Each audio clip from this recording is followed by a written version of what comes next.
जी अस्सलाम वालेकुम। ये सवाल आलमोस्ट हर किसी के जहन में आता है कि विटामिन डी कितना इस्तेमाल करना चाहिए। इस सादा से सवाल के जवाब के लिए हम देखते हैं कि माहिरीन की इसके बारे में क्या राय है। Welcome to health wellness pharmacist channel. मैं फार्मासिस्ट जावेद ख़ान। आइए चलते हैं टॉपिक की तरफ।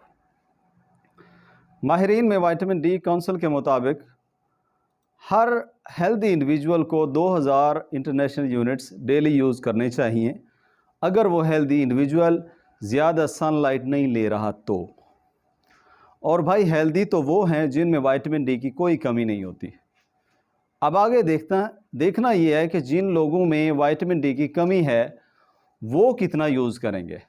ओके, अब फूड एंड न्यूट्रिशन बोर्ड की जो डेली रिकमेंडेशंस हैं वो एज वाइज कुछ इस तरह से हैं कि जिन बच्चों की एज 0 to 12 मंथ्स है उनको 400 इंटरनेशनल यूनिट्स डेली रिक्वायर्ड होते हैं, और जो इंडिविजुअल 1 ईयर से 70 ईयर्स तक हैं उनको 600 इंटरनेशनल यूनिट्स रिक्वायर्ड होते हैं, और 70 ईयर्स या उससे ऊपर वाले उनको 800 इंटरनेशनल यूनिट्स डेली रिक्वायर्ड हैं। और जिन अडल्ट में 30 नैनोग्राम पर ml से कम वैल्यूज़ आती हैं उसमें एंडोक्राइन सोसाइटी गाइडलाइंस हैं कि वो डेली का 1500 से 2000 इंटरनेशनल यूनिट्स डेली इस्तेमाल करें, जिससे वो अपना healthy level of vitamin D achieve कर पाएंगे। अब कितना यूज़ करना चाहिए और किस तरह यूज़ करना चाहिए इसको हम देखते हैं।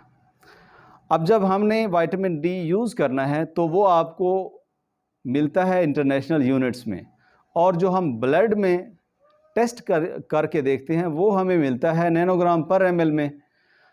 जब हम रिज़ल्ट्स देखें और हमारे खून में विटामिन डी की कमी हो तो हमें कैसे पता चलेगा कि कितना इंटरनेशनल यूनिट्स यूज़ करना होगा।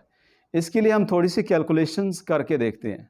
ओके, हमारी बॉडी में नॉर्मल रेंज 40 to 60 नैनोग्राम पर ml है, और अगर ये अमाउंट 20 नैनोग्राम पर ml हो जाए तो ये डेफिसिट होगा। अब 1 नैनोग्राम पर ml कितने के बराबर है? वो है 0.04 इंटरनेशनल यूनिट्स के, और अगर हम 20 नैनोग्राम पर ml को यूनिट में कन्वर्ट करते हैं तो ये 0.8 इंटरनेशनल यूनिट्स के बराबर होता है। हमारे जिस्म में 5000 ml ब्लड होता है, यानी 5 लीटर्स तक ब्लड होता है, तो इसको इंटरनेशनल यूनिट्स में कन्वर्ट करते हैं तो ये 4000 इंटरनेशनल यूनिट्स के बराबर बनता है।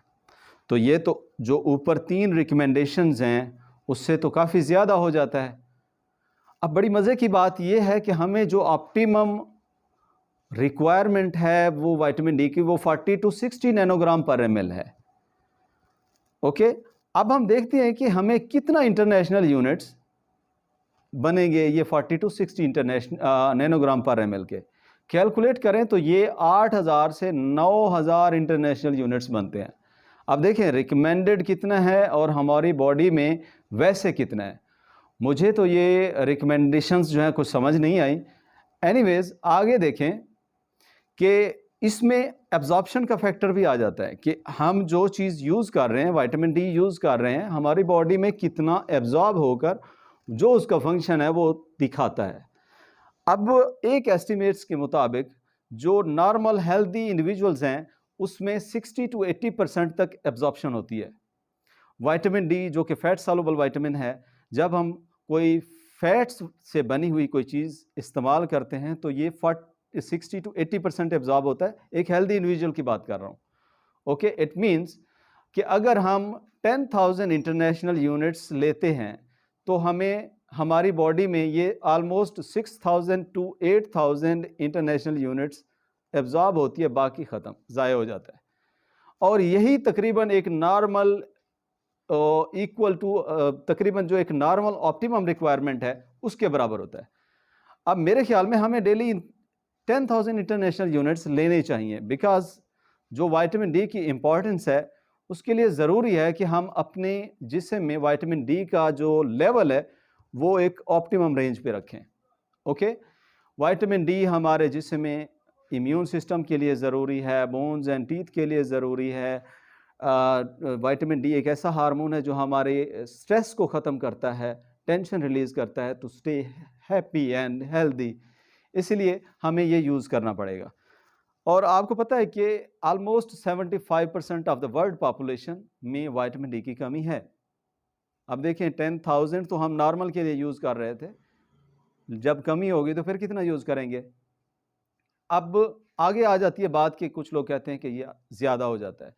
अब ज़्यादा किस तरह से होता है? फॉर एग्ज़ाम्पल उसकी टॉक्सिसिटी कैसे हो सकती है? उसके साइड इफ़ेक्ट्स कैसे शो हो सकते हैं?